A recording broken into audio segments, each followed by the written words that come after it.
Yes, Malika, where's Malika? Malika has ordered me to introduce myself. I came here as an admirer of these three girls, but she has said you can't proceed without telling the audience something about yourself. So I'm going to take 3 minutes to do that. I have three passions: writing, rock climbing, and spiritual evolution. I have one career, branding. In writing, I have written 3 books of fiction and 1 book of non-fiction. In rock climbing, I run a foundation which aims to put a Indian village child on the Olympic podium by 2036. Spiritual evolution, I practice Vipassana every day. In branding, my biggest contribution to brands has been Aadhaar. I was the chairman of the committee that created the marketing and communication strategy for Aadhaar. Louder? This is better? Okay. Do I have to repeat the whole thing? No. Okay. Just speak louder. Okay. Yeah, and that strategy of communication went online. We got 2,500 logos from all over the world. My job was to shortlist it to 5, and then the final logo was chosen. If you're interested, the name Aadhaar came from a farmer in Rajasthan, and it was chosen by us because it's one of the few words which has the same meaning in Tamil and Malayalam. Normally, Tamil and Sanskrit-based languages like Malayalam and Marathi. So that's the interesting anecdote about Aadhaar. It's a huge story.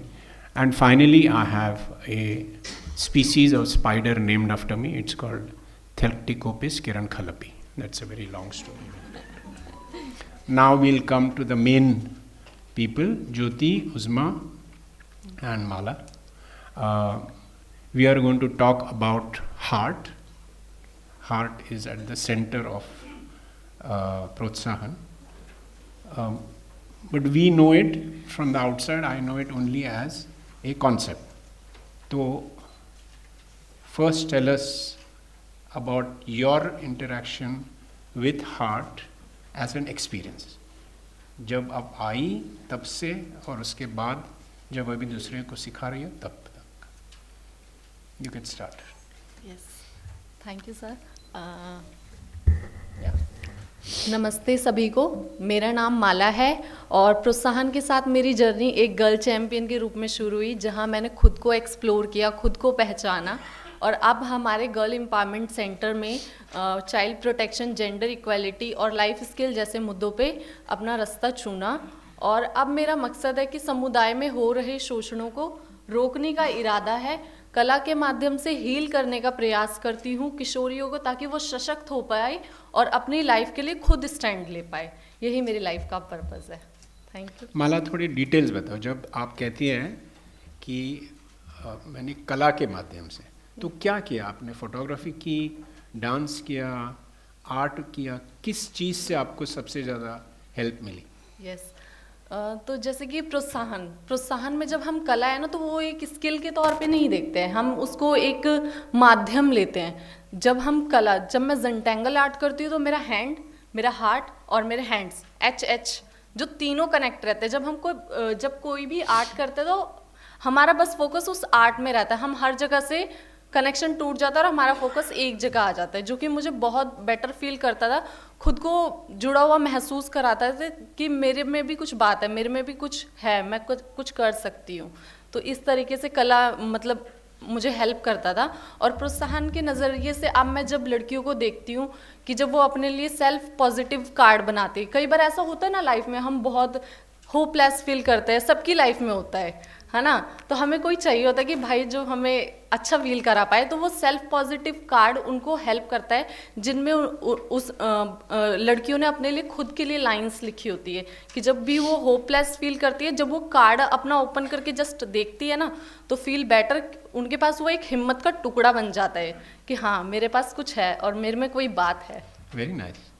और वो card बनाता कौन है? वो ही खुद आप खुद ही बनाते हैं? हाँ जी, वो अपने डिज़ाइन खुद क्रिएट करते हैं कि उनको कैसे, वो क्या चीज़ उनको पसंद है. Very उस nice. तरीके से. उज़मा, you are going to tell us something. आप कुछ कहना चाहोगे? आपकी शुरुआत क्या हुई, क्या सीखा आपने? आप तो यहाँ आके आपने चेस सीखा या you always were doing chess? Good morning everyone, मेरा नाम उज़मा है और मैं 11 साल की हूँ और मैं 6th में पढ़ती हूँ। सो प्रोत्साहन से मैं एक गर्ल चैम्पियन के ज़रिए जुड़ी हुई हूँ और चेस मुझे हमेशा से ही आता था, मैंने घर से सीखा। घर में सीखा? हाँ, पर प्रोत्साहन आके मुझे उसे और अच्छे से जानने का मौका मिला। मुझे मतलब मुझे मोटिव मिला, मुझे बताया गया कि चेस मेरी स्किल्स है, मेरी हॉबी है। अच्छा, तो ये मुझे आप जानने अभी का दूसरों को मौका सिखाती हैं? प्रोत्साहन के थ्रू मिला। आप दूसरों को सिखाते हैं अभी चेस? मैं कोशिश करती हूँ कि मैं प्रोत्साहन में हर एक लड़की को थोड़ा बहुत सिखा पाऊँ और प्रोत्साहन के थ्रू मैंने 1-2 लड़की को मैं प्रिपेयर करती हूँ, मैं उन्हें भी सिखाती हूँ, उन्हें बताती हूँ कि चेस हमारी लाइफ से कैसे कनेक्ट है। Very nice. और अभी जो जसविंदर ने कहा कि आप 2 साल में गुकेश को हराने वाले हैं, वो सच है? कम में, 1 साल में?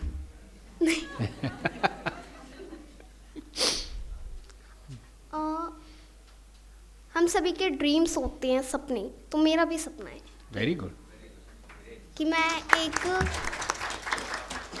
मैं यंगेस्ट वर्ल्ड चैम्पियन बनूं और ये सपना मुझे देखने की क्षमता प्रोत्साहन से ही मिली है। माला दी ने मुझे प्रेरित किया है। मैं एक किस्सा मैं एक बताना चाहती हूँ, एक इंसिडेंट कि हमारा जब इस टाइम पे टूर्नामेंट हुआ था हमारे स्कूल की तरफ से, जब मैं जा रही थी तो फिर मैं पीछे हट गई थी, मुझे लगा कि इतने लोगों के बीच में मैं हार जाऊंगी। तो उस टाइम पे मुझे माला दी प्रोत्साहन में बैठी, प्रोत्साहन टीम ने या प्रोत्साहन में मेरी सेंटर में जितनी भी मैम्स थी उन्होंने मुझे मोटिवेट किया, मुझे बताया कि हाँ कोई बात नहीं, लेकिन हमें ट्राई तो करना चाहिए ना, बिकॉज जब हम करेंगे तभी तो जीतेंगे ना। So you will try.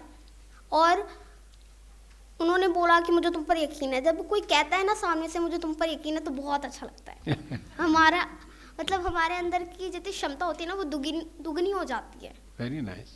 जब कोई अपना बिलीव करता है कि हाँ ये जीत जाएगी। Very nice. तो वही मुझे माला दी ने, पायल मैम ने और प्रोत्साहन इंडिया फाउंडेशन की टीम ने मुझे यकीन दिलाया कि मैं खेल सकती हूँ, जीत सकती हूँ। सो इसमें हमारा जोनल टूर्नामेंट में हमारी टीम ने, मैंने फर्स्ट पोजीशन अचीव की थी गोल्ड मेडल से। Very nice.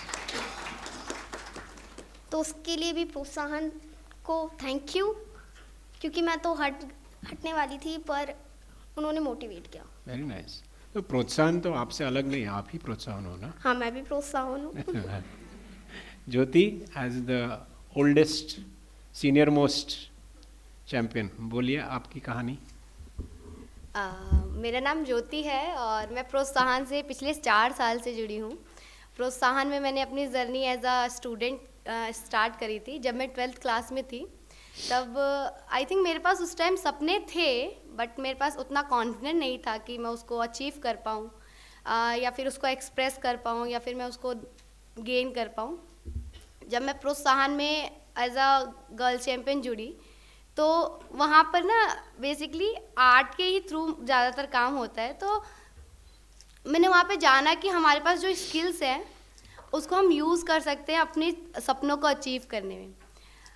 फिर मुझे प्रोत्साहन के साथ 2021 में मैंने प्रोत्साहन में एज अ फेलो रही 1 साल और फिर मुझे प्रोत्साहन में इतना मज़ा आने लगा कि अब मैं प्रोत्साहन में as a youth peer leader work करती हूँ, जहाँ मैं अपने ही जैसी एडोलेसेंस गर्ल्स को डिजिटल लिटरेसी के थ्रू उनको स्किल्स प्रोवाइड करती हूँ और वो अपना बेसिकली उनको डिजिटल लिटरेसी जैसे एक्सेल, विनवर्ड, प्रेजेंटेशन, टेली के थ्रू उनको सिखाना कि वो अपने ड्रीम्स जो हैं उनके अचीव कर पाएँ, मैं ये करती हूँ।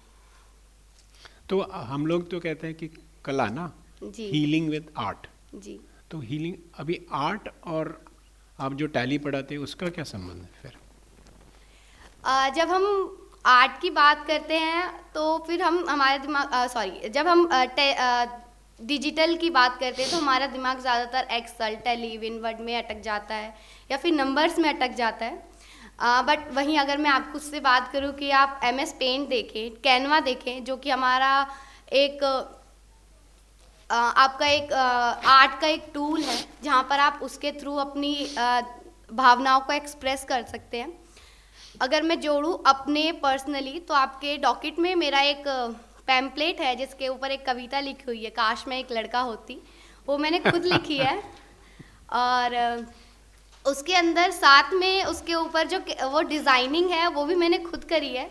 ये मैंने कैनवा से करी थी और ये कविता मैंने लिख कर, ये मैंने कविता जब लिखी थी जब मैंने कोलकाता का रेप केस सुना था, तो मुझे उस टाइम बहुत गुस्सा आया था कि ऐसा कैसे हो सकता है।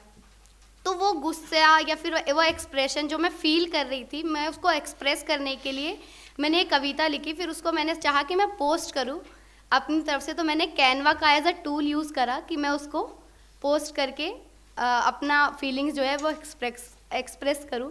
और ये मुझे कनेक्ट करती है कि मैं अपनी फीलिंग्स को कैसे आर्ट के थ्रू एक तरह से एक्सप्रेस कर सकूं। Very nice, very nice. तो एक तो कला हुई ये जो आप कह रहे हैं, फोटोग्राफी है, डांस है, और क्या है, और क्या करते हैं हम लोग? हाँ, ड्रामेटिक्स, ये हो गई, उसको ऑन रखो। हाँ, तो लेकिन और एक कला है जिसके बारे में मुझको बात करनी है। वो कला है जो आप लोग, आप तीनों जब दूसरे की हेल्प करती है, आप कैसे पहचानती हैं कि उसके मन में क्या हो रहा है, उसके हृदय में क्या हो रहा है?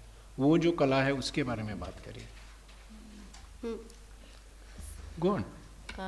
तो जब जैसे सर कह रहे हैं कला, उसको हम किस तरीके से हमें पता चलता है कि कैसे वो हेल्प। तो जैसे कि जब सेंटर्स में बच्चे आते हैं तो फिर उनको हम वो फ्रीली स्पेस देते हैं कि वो अभी उनका स्पेस है। पहले हम उनको समझते हैं, थोड़ा टाइम देते हैं कि फर्स्ट फेज उनका हम एक देख पाते हैं कि जहाँ बच्चा चुप हो रहा है, मतलब बोल नहीं रहा है, कुछ ज़्यादा शेयर नहीं कर रहा है। ओवर ऑफ टाइम पीरियड जब वो सेशन में एनरोल हो रहा है, जो उसको एक्टिविटी अच्छा करना लगता है वो एक्टिविटी कर रहा है, तो वो टाइम पीरियड के साथ साथ हमें चेंज होता हुआ नज़र आ रहा है कि पहले वो सिर्फ सेशन देखता था लेकिन अब वो सेशन में पार्टिसिपेट कर रहा है। तो ये एक स्टेप आगे हो गया। तो इसी के साथ में एक चीज़ और रियल ऑन ग्राउंड जो मैंने देखा कि मैंने एक बच्ची को देखा जो एक टॉय के साथ बात कर रही थी और वो टॉय उस टॉय के साथ अपना दुख बांट रही थी, क्योंकि कोई उसके पास नहीं था जिससे वो शेयर कर पाए, क्योंकि किसी ने उसे कहा था कि चुप रहना। और वो चुप रहना क्योंकि वो टॉय, जैसे हम टॉय, एक बस टॉय डॉग जो एक खिलौना हमारे लिए एक वो बस खिलौना हो सकता है, लेकिन उस बच्चे के लिए वो एक स्पेस, एक हीलिंग का जरिया बना जिससे वो शेयर कर रही थी कि मेरे साथ क्या हुआ है। तो मेरे लिए एक बहुत ही गहरी बात थी कि कला के माध्यम से वो बच्ची कैसे अपना डर और उस चीज़ से बाहर आ पा रही है। और जब वो हीलिंग होती है तब क्या होता है कि वो ज़्यादा शेयर करने लगती है, ज़्यादा एक्टिविटीज़ में इन्वॉल्व होने लगते हैं। उस तरीके से आप पहचानते हैं कि उसका हीलिंग हो रहा है। तो इस चीज़ में वो खुद को पहले समय देती है, पहले अपना सेल्फ स्टीम, अपना सेल्फ कॉन्फिडेंस खुद ही बिल्ड करती है थ्रू आउट द जो भी हमारी एक्टिविटीज़ होती है, चाहे वो आर्ट थेरेपी के हो, चाहे फिर फन गेम्स हो, चाहे फिर वो जब हम पोट्री बनाते हैं तो उससे देखती है जब कि हम उसको शेप दे सकते हैं, तो उनको लगता है कि वो अपनी लाइफ को भी ऐसे शेप दे सकती है, आकार दे सकती है, और जिससे वो बहुत सेफ फील करती है खुद पे, अपने आप का जो खुद का वजूद होता है वो खुद महसूस कर पाती है। ज्योति, आपके पास है कोई कहानी जो आपकी? जैसे कि सेंटर्स में हमारे बहुत सारे सेशंस होते रहते हैं कि आर्ट के सेशंस हो गए, स्टोरी टेलिंग सेशंस हो गए, और जो मैं डेली बेसिस पे कंडक्ट करती हूँ डिजिटल लिटरेसी के सेशंस हो गए। तो उसके थ्रू बेसिकली जब मैं एक स्टोरी शेयर करूँगी, जब मैं एक दिन एक्सेल की क्लास ले रही थी अपने सेंटर में बच्चों के साथ, तो पूरे ग्रुप में 20-30 बच्चों का ग्रुप होगा, और उसमें मैं एक्सेल की क्लास में मैं उनको शॉर्टकट की बता रही थी कि Ctrl+Z जो कि हमारी एक अंडू की शॉर्टकट की है। तो मैंने बोला कि Ctrl+Z से जो आपसे, अगर आपको लगता है कि कोई चीज़ गलत हो गई है, उसको आप एक स्टेप पीछे जाके Ctrl+Z करेंगे तो एक स्टेप पीछे हो जाएगा, वो सही हो जाएगा। तो अचानक से भीड़ में से एक आवाज़ आती है, दीदी काश ये Ctrl+Z हमारी लाइफ में भी होता। हाँ, तो काश Ctrl+Z हमारी लाइफ में भी होता तो हम अपनी करी हुई गलतियों को सुधार सकते। तो वो मेरे लिए एक सोचने की बात थी कि ना सिर्फ मैं तो यहाँ डिजिटल लिटरेसी की बात कर रहे हैं, कैसे गर्ल्स अपनी लाइफ को उससे कनेक्ट कर पाती हैं। Very nice. कि और उनको ये रियलाइज़ भी करवाती हैं कि जो हमारी गलतियाँ होती हैं वो परमानेंट नहीं होती हैं, उसको हम सुधार सकते हैं, उसको हम और अगर गलतियाँ हो गई हैं तो उनको लेट गो करके हम आगे अपनी लाइफ को शुरुआत से दोबारा से शुरू भी कर सकते हैं। तो हाँ, वो ऐसे कनेक्ट होते हैं, वो सेशंस के थ्रू ऐसे। राइट। तो मैं क्या पूछ रहा था कि आप, एक तो ये बात हुई कि उसने कंट्रोल जेड को पहचाना और अपनी लाइफ के बारे में, लेकिन जब वो इवॉल्व होती रहते हैं, जब वो धीरे धीरे हील होती रहती है आपके आर्ट से, साइंस से, टेक्नोलॉजी से, तो आपको कैसे पता चलता है आपकी क्या कला है जिसके कारण आप पहचानती हैं कि ये लड़की अभी हील हो गई और हीलिंग की तरफ बढ़ रही है? तो बेसिकली जब सेंटर्स में गर्ल्स आती हैं तो वो ज़्यादातर कभी जब वो उस स्पेस से आती हैं कि जहाँ पर उन्हें नेगलेक्ट के थ्रू उनको इग्नोर करा जाता है, तो वो जब सेंटर्स में आती हैं तो वो ज़्यादातर चुप रहती हैं। जब उनके साथ हम थोड़ा बहुत काम करते हैं, सेशंस लेते हैं, तो वो पहले स्टार्ट करती हैं कि दीदी जब हमारा सेशन हो गया तो हम कंटिन्यूसली उनको बोलते हैं, क्योंकि बेसिकली जब मैं डिजिटल लिटरेसी हम स्किल्स क्यों सीख रहे हैं ताकि हम उनको अपनी लाइफ में अप्लाई कर सकें। तो जब हम ज़्यादातर उनको बोलते हैं कि ठीक है अभी आप लोग सीख रहे हो, उसके बाद आप लोग को जॉब्स भी करनी है, तो स्टार्टिंग में उनका जब आते हैं तो उनका रहता है कि नहीं दीदी जॉब कैसे करेंगे, जॉब तो मम्मी पापा अलाउ नहीं करेंगे, ये तो बड़ी मुश्किल से कर रहे हैं, ये कैसे कर, जॉब तो दूर जाना पड़ेगा, उत्तम नगर से बाहर, घर से बाहर निकलने के लिए 2 घंटे के लिए मम्मी को बता के जाना पड़ता है। तो ठीक है, और कुछ ऐसा भी नहीं होता कि कभी कभार होता है कि कुछ लड़कियां होती हैं जो कहती हैं हाँ दी जॉब करेंगे, बट उत्तम नगर के अंदर करेंगे, दूर नहीं जाएंगे ज़्यादा। अच्छा। हाँ, ये भी रहता है उनके अंदर। कुछ के अंदर होता है कि हिम्मत निकल भी जाएंगे, लेकिन कुछ के अंदर होता है हाँ निकलेंगे लेकिन लिमिटेड स्पेस में, ज़्यादा दूर नहीं। तो जब हम उनके साथ कंटिन्यूसली सेशंस लेते हैं और उनकी एक्सपोजर विजिट्स कराते हैं जो कि हमारी कंपनीज़ में होती हैं, और वो जब एक्सप्लोर करती हैं चीज़ों को तो वो और अपनी सीवीज़ में बनाती हैं, उनको वो कॉन्फिडेंट देते हैं कि जब वो अपनी वही कैनवा का यूज़ करके जब वो सीवीज़ में डालते हैं कि हाँ मेरे पास ये स्किल्स है, तो कहीं ना कहीं वो उन्हें कॉन्फिडेंट देता है अपनी फीलिंग्स को एक्सप्रेस करने का, और वो उसके थ्रू हील होते हुए ना करने की जगह से वो करने तक पे आ जाती है। और वो कहती है कि हाँ दीदी अब मैं जॉब करने जाऊँगी। और ऐसा भी नहीं होता कि हम स्टार्टिंग में हमने करा 20 लड़कियों के, अगर हम एक सेशन में एक क्लास की बात करूँ मैं 30 लड़कियों के साथ हम स्टार्ट कर रहे हैं कि हाँ आप करें, तो ज़्यादातर उसमें ऐसा भी होता है कि आप 10 से 12 लड़कियां ही हैं जो वो कर पाती हैं और वो जाने के लिए कहती हैं, और कुछ इंटरव्यू भी देने जाएंगी, फिर वो एक ग्रुप में जाएंगी, वो भी रहता है कि उनका अकेले नहीं जाना, साथ में जाना है। Very nice. तो वो हील करती है उसी के थ्रू कि हाँ वो अपने सेफ जोन से या फिर कंफर्ट जोन से बाहर निकल के कुछ करना चाहती हैं। Very nice. तो वो एक हीलिंग का प्रोसेस ही है। उसमें आपकी कोई खास दोस्त जिसकी कहानी आप बताना चाहती हैं? हमारे मतलब सेंटर में एक सेशन हुआ था स्टोरी टेलिंग का, तो उसमें मेरे मन में यह बात आपने बताई, मेरे मन में भी उठी थी। तो मैंने दी से पूछा कि दी हम आर्ट थेरेपी या किसी स्टोरी के ज़रिए कैसे पहचान सकते हैं कि सामने वाले के मन में क्या चल रहा है। तो दी कह रही इसका सबसे बड़ा ये है कि उसके एक्सप्रेशंस कैसे होते हैं। स्पेशल एक्सप्रेशन कैसे होते हैं उसके, एक्सप्रेशन, हाँ फेस पे क्या चल रहा होता है। तो ना फिर मैं स्कूल जाती हूँ तो फिर मुझे एक दिन ना पता चला कि 12th में ना एक दीदी है, वो बहुत अच्छी ड्राइंग बनाती है, डिट्टो। तो मैं उनसे मिलने गई, मुझे भी ड्राइंग करना पसंद है, तो मैं उनसे मिलने चली गई। तो मैंने देखा कि वो एक ड्राइंग थी उनके सामने जिसे वो कंप्लीट कर रही थी, तो वो डिट्टो उनकी तरह थी, और मैं देख के बहुत हैरान थी क्योंकि वो ड्राइंग थी क्या कि ना एक लड़की थी सिमिलरली जो उन्हीं की तरह दिख रही थी, वो फांसी लगा रखी थी। तो ये देख के मुझे बहुत अजीब लगा, मैंने उनसे बात करने की कोशिश की, धीरे धीरे मैं उनसे डेली मिलने लगी क्योंकि मुझे उनके एक्सप्रेशंस, उनकी पेंटिंग से लगा कि ये कोई आम ड्राइंग नहीं कर रही, इनके मतलब मन में कुछ ना कुछ तो चल रहा होगा ना, वरना एक बंदा अपनी डिट्टो ड्राइंग ऐसी क्यों बनाएगा। तो मैं उनसे मिलने लगी, फिर उन्होंने मुझे अपनी स्टोरी बताई जिसे सुन के मुझे बहुत दुख हुआ, और आज वो है नहीं हमारे बीच। तो वो स्टोरी थी कि उनकी बहन की वजह से उनसे पढ़ाई छीन ली, उनके घर वाले उन्हें आना जाना या पढ़ने की अनुमति नहीं दे रहे थे, अलाउ नहीं कर रहे थे। उन्हें घर में बैठा रहे थे, उनसे ना फ्रेंड से मिलने दे रहे थे, ना किसी फ़ोन पे बात करने दे रहे थे, ना काम करने दे रहे थे, और ना उन्हें पेंटिंग करने दे रहे थे। तो उस टाइम पे उनका एक बहुत बड़ा कंपटीशन था जिसके लिए उन्हें आउट ऑफ स्टेट लेके जा रहे थे।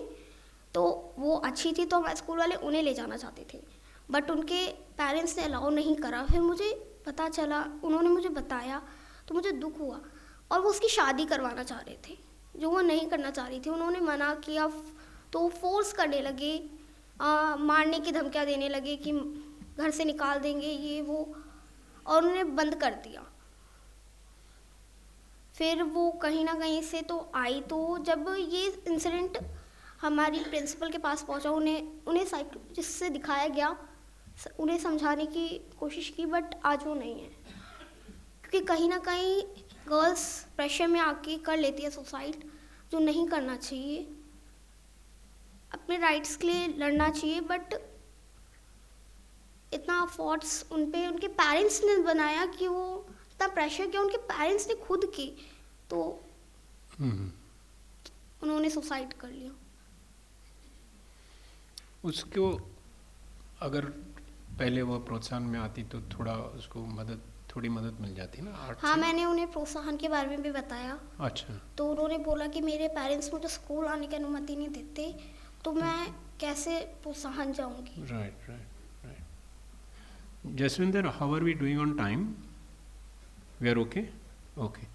तो आखिरी सवाल तीनों के लिए, तो अब आगे जाके क्या करेंगे? हम लोग खुद का प्रोत्साहन खोलेंगे अलग से, कि प्रोत्साहन में ही रहेंगे, कि और कुछ अलग करना चाहेंगे? माला? यस। तो जैसे मैं एक यंग लीडर हूँ, तो मैं अपनी तरह और यंग लीडर्स तैयार करना चाहूँगी जो बेझिझक अपने लिए स्टैंड ले सके और बेखौफ अपनी ज़िंदगी जी सके। कितनी मतलब अनलिमिटेड। उत्तम नगर और you heard Jaswinder, na? Unlimited. Jaswinder was saying 140 million इतने the children को Reach they are करना। getting, they are not getting the right environment. तो आपके मन में क्या नंबर है?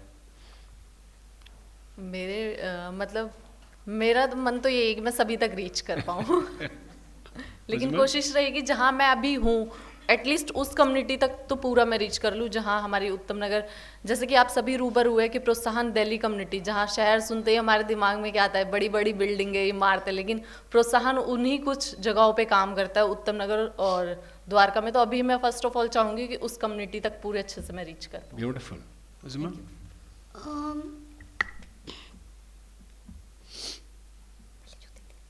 ज्योति को। अच्छा, ठीक है। सॉरी सर, आप एक मैंने मैं सोनल से जब बात करता हूँ तब वो कभी कभी कहते हैं कि कुछ लड़कियाँ ऐसी हैं जिनको प्रोत्साहन इतना अच्छा लगता है कि वो कहते हैं कि मैं अपने गांव जाके खुद का प्रोत्साहन खोलूँगी। तो मैंने तो कहा था कि अपने गांव क्यों, आप तो अफ्रीका जाके कर सकते हो, स्वीडन जाके कर सकते हो। तो वैसा कोई सपना है आपका? Is there a dream like that for you? Yes sir, मैं अभी जहाँ पर जैसे कि काम कर रही हूँ, मुझे प्रोत्साहन के साथ as a youth peer leader मुझे 3 साल हो गए काम करते हुए, और मैं चाहती हूँ कि मैं भी और इसमें लर्निंग करूँ अपनी, और साथ ही साथ ये भी चाहती हूँ कि गर्ल्स को हम उतना सपोर्ट करें कि जैसे कि वो अपने लिए स्टैंड ले सके, और उनको ज़्यादा से ज़्यादा हम उनको सेल्फ डिपेंडेंट बनाने की कोशिश करें। मैं एक और किस्सा सुनाना चाहूँगी। जैसे कि मैं एक दिन स्टेम एक्टिविटीज़ जो हमारे सेंटर्स में होती रहती हैं, मैंने एक दिन स्टेम एक्टिविटी दी है। वो टूल बॉक्स होता है उसके अंदर, और उसके अंदर एक क्रूज टाइट करके हमें एक कार बनानी होती है। तो उसमें वो मैंने गर्ल्स को दिया, और वो मैंने बोला कि ये लो आप बनाओ इसे। तो कहते हैं कि दीदी इसके अंदर तो स्क्रू टाइट करनी है, ये हम कैसे करेंगे, ये तो लड़कों का काम है, भैया होते तो मेरे कर लेते। तो मैंने बोला क्यों, आप क्यों नहीं कर सकते? दी नहीं कर सकते क्यों? मैंने एग्जाम्पल दिया, उन्हें एग्जाम्पल के थ्रू समझाने की कोशिश करी। क्यों, जब आप घर में किचन में आप काम करते हो, हाँ दी हम तो किचन में काम करते हैं, आप जब कुकर का जो हैंडल होता है जब वो ढीला हो जाता है तो उसको स्क्रू लेके ऐसे टाइट नहीं करते, चलो स्क्रू से नहीं चम्मच से भी तो ऐसे करके टाइट करते हो ना, ताकि आप उसी टाइम उसे कर दो।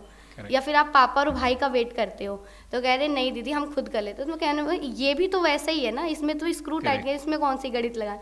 तो वो कह रहे हाँ दी ये तो है। तो फिर जब उन्होंने बनाया तो उनके अंदर उतना कॉन्फिडेंट आया कि हाँ हम ये भी कर सकते हैं। Correct. और वो खुश होकर दिखा भी रही थी, दीदी ये देखो हमने बनाया है। तो हम कहीं ना कहीं वहाँ पे गर्ल्स अपना कॉन्फिडेंट जहाँ पर वो खो चुकी हैं, मैं बस इतना चाहती हूँ कि वो गर्ल्स अपना कॉन्फिडेंट लाएं और अपने बलबूते पे कुछ ना कुछ अपनी लाइफ में करें और सेल्फ डिपेंडेंट बने। Very nice. उज़मा हो गया, सोच लिया?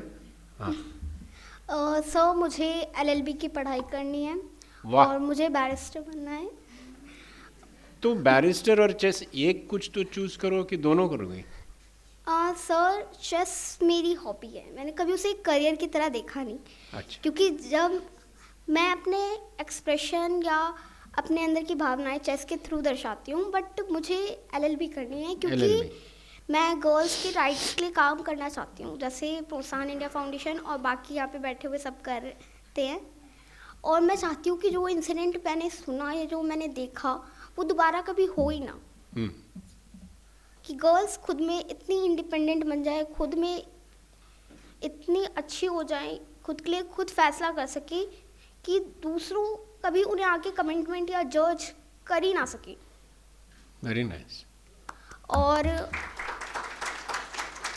ये सिर्फ गर्ल्स के लिए नहीं है, ये मैं चाहती हूँ कि हर एक बच्चे को अच्छी एजुकेशन मिले, उसके राइट्स उसे पता हों। और इसीलिए मैं एलएलबी करना चाहती हूँ ताकि मैं गर्ल्स के राइट्स के लिए या बच्चों के राइट्स के लिए काम कर सकूँ। और मैं प्रोत्साहन भी नहीं छोड़ना चाहती। तो तीन चीज़ें आप करोगे, प्रोत्साहन, लॉयर और चेस। हाँ चेस भी। तो ये जब लॉयर जब बनोगे आप, तब you will work for these girls free के उससे फील होगे? नहीं, मैंने कभी सोचा ही नहीं कि मैं फील होंगी। अरे फीस मैंने कभी सोची ही नहीं, क्योंकि जो हम कर सकते हैं, जितना हेल्प हम दूसरों के लिए करेंगे, तो कहीं ना कहीं फ्यूचर में ये चीज़ें बढ़ेंगी, क्योंकि हमारे आने वाली जनरेशन भी तो हमसे ही सीखेगी। जो हम करेंगे वही वो करेंगे। वेरी तो नाइस। हमें ऐसे गर्ल्स के लिए काम करना चाहिए, मैं ये समझती हूँ। और इन गर्ल्स के लिए जो कहीं ना कहीं अपनी फैमिली प्रॉब्लम्स या पैसों की वजह से अपनी पढ़ाई छोड़ देती हैं, तो उनके लिए भी फ्री एजुकेशन होती है हमारी, पर फिर भी वो लोग नहीं अफोर्ड कर पाते, वो लोग नहीं करते। तो और कई बार हमने ये भी देखा है, मैंने कई बार सुना भी है कि ऐसे जब केसेस होते गर्ल्स के साथ, तो वो लोग कभी भी लॉयर हायर करते ही नहीं है। वो लोग समझते बहुत पैसे लगेंगे, क्या होगा। तो अगर मुझे लगता है कि मैं लॉयर बन जाऊँ, तो ऐसी हर गर्ल्स के लिए मैं कुछ ना कुछ तो कर सकूँगी। और जब हम करेंगे तभी तो ये चीज़ें ख़त्म होंगी ना। Correct correct correct. वेरी और मैं चाहती हूँ कि जो कोलकाता केस हुआ है वो दोबारा कभी हो ही ना, क्योंकि जितने अच्छी गर्ल्स होंगे उतना अच्छा इंडिया होगा, वेरी मेरा नाइस। मानना। आप लोगों को कुछ पूछना है किसी से? This is your stage. Okay. Jyoti, you want to ask anything? You want to ask me anything, Uzma? So just 2 minutes. You, Mala? Yes sir, एक छोटी सी मेरे दिमाग में उथल पुथल सी हो रही है। जब प्रोत्साहन का हार्ट मॉडल, जो कि प्रोत्साहन का एकदम कोर है, जो मतलब प्यार, शिक्षा और कला से सब कुछ हील कर सकता है, तो आप कुछ इसके बारे में कहना चाहेंगे, 1 या 2 लाइन? आपने भी हार्ट मॉडल पे, हमने कल एक फोटो देखी थी कि आपने फर्स्ट डिजाइन कैसे इंडिगो के कैफे में किया था। तो 1 या 2 लाइन अगर आप कुछ। 2 लाइन नहीं, the fact is that I was trying to help. This was before I became on the board. I was trying to help her to focus, and I said, if we have this word with us called heart, and it works very well with H and art, so healing with art, that you focus, don't give this word up. So that becomes, make it the center. It doesn't matter whether H has a meaning, E has a meaning, the sound. Healing with art equals to heart. I helped her make it the focus of Protsahan. That's my only contribution. I haven't done anything else. Jyoti, there are so many interesting people here. You can ask them questions if you want. Jaswinder is saying there is enough time.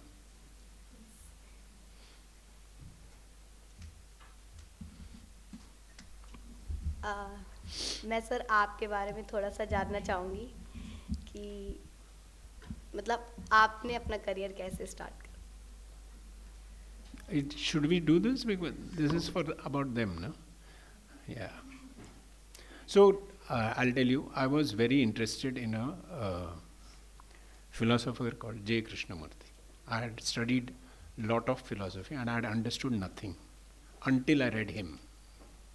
And I got very interested and I ran away from home and became a teacher in a place called Banaras for 4 years. So that is the most interesting part of my career. After that, my parents were ill, so I came back. I was a writer, so I joined advertising. Then I started my own company. But the most exciting part of my career was those 4 years with children like her. So I taught them writing, cursive handwriting, swimming, climbing, gymnastics, judo, science, everything.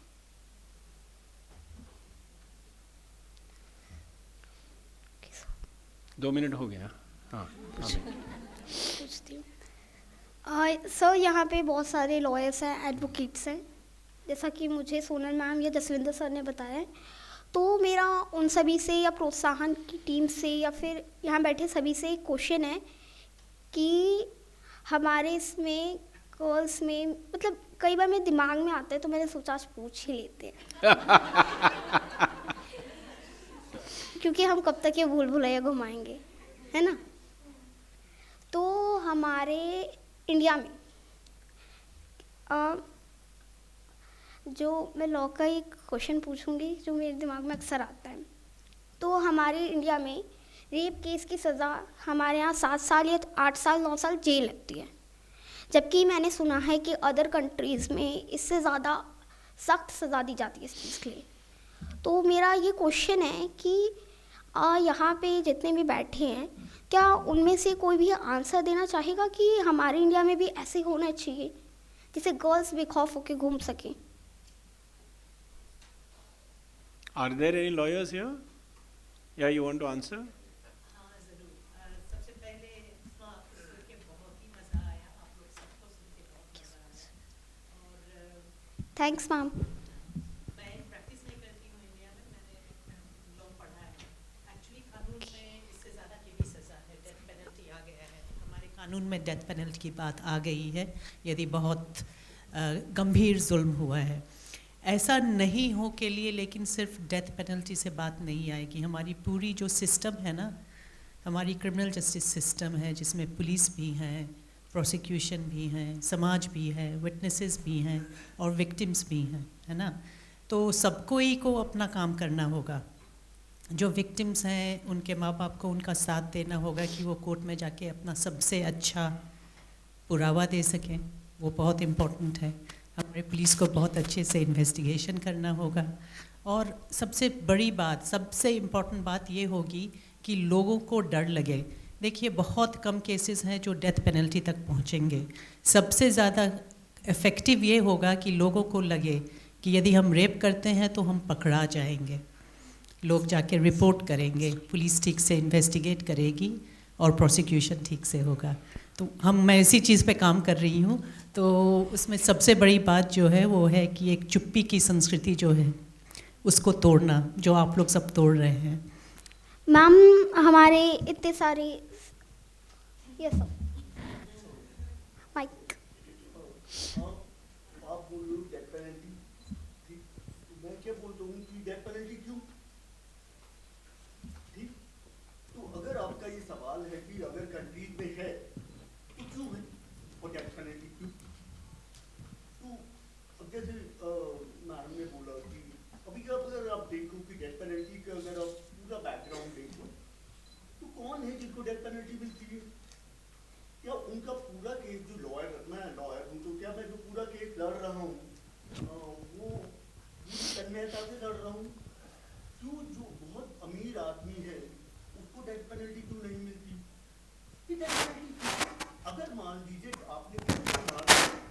Penalty दे दिया, उसको hand कर दिया, और 3 साल बाद पता लगा कि नहीं साहब ये तो जो एक था इसमें लूपहोल था, तो क्या हम लोग ये बोल सकते हैं कि वो बच्चा वापस आ जाएगा, वो इंसान वापस आ जाएगा? तो हमें शायद ये समझने की जरूरत है कि हमें ये समझने की ज़रूरत है कि डेथ पेनल्टी क्यों, और अगर ये हमें समझ में आए, जैसे मैडम बोल रही हैं कि हाँ क्या हमारा जो सिस्टम है, जैसे बड़ा अच्छा वर्ड है इकोसिस्टम, जो हमारा सिस्टम है उसमें जो विक्टिम है, जो एक्यूज है, सो कॉल्ड एक्यूज है, उसको सही तरीके से न्याय तंत्र की प्रणाली में न्याय मिलता है। मतलब पुलिस वाले ने पकड़ा से लेकर जब उसको पेनल्टी हुआ, वो सारा प्रोसीजर जस्टिस है या नहीं है। तो पहले ये कि वहाँ होती है और हमें होनी चाहिए, पर क्यों? अगर ये सवाल अगर हम ढूंढने की कोशिश करें तो शायद और सवाल जब आप निकलेंगे और सवाल आएंगे, ठीक? तो और हमारा इमोशन भी है ना, हमारी भावना भी, हमारा दिल भी है कि बच्चे के साथ गलत हुआ तो इसको मतलब जिसने गलत किया उसे मार देना चाहिए, जान से मार देना चाहिए, ठीक? अभी तो कई बार ऐसा होता है, मैं अब sharing with sir also, encounter कर देते हैं, वो तो बहुत ही बढ़िया है, डेथ पेनल्टी का भी जरूरत नहीं, आप एनकाउंटर कर दो भाई, ठीक? तो क्या डेथ पेनल्टी देना सही है? ये सवाल सोचने वाली बात। Very nice. Yes, there are more Thank people. you. There's one Jess, more hand. You will have to. Yeah, there's decide one on more time. hand at the back, sir. There are several And- hands.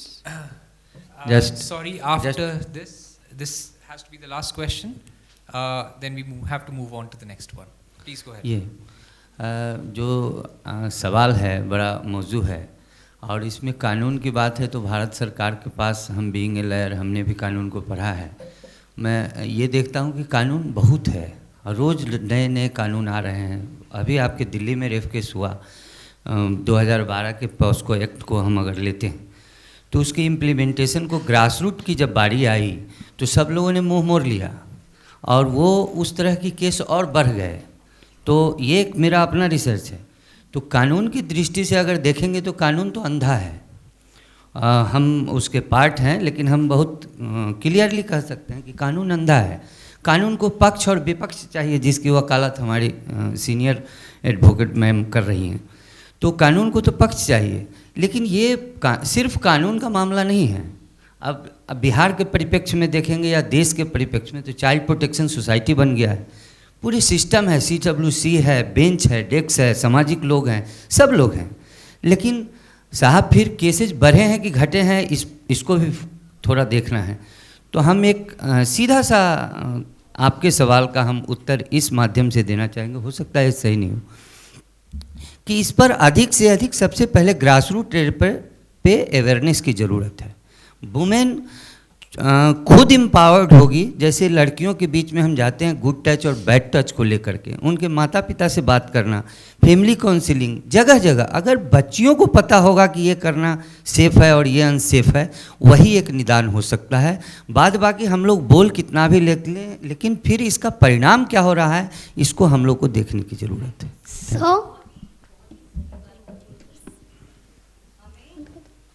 Thank you so. So yeah, thank you so much. बहुत ही सटीक बात कही आपने कि हमें awareness की सबसे ज़्यादा ज़रूरत है।